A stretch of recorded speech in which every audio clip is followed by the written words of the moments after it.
Hello, it's Dr. Pat with Little Critters, and we have a little ferret with us today. He's a 7-year-old ferret, and he presented because he has a mass in his ear canal.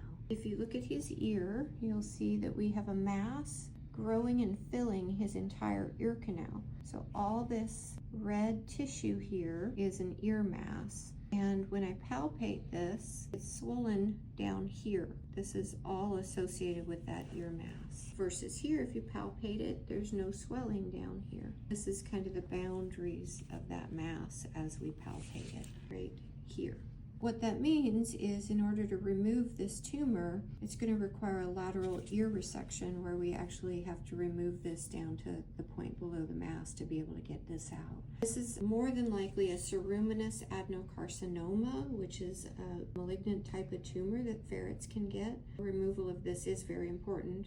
We did do a fine needle aspirate, and we have cytology pending just to confirm that that's what we're dealing with. So we know exactly what we have before we go in surgically, and therefore we know what the borders or margins need to be, and more importantly, what the prognosis is for recovery from this.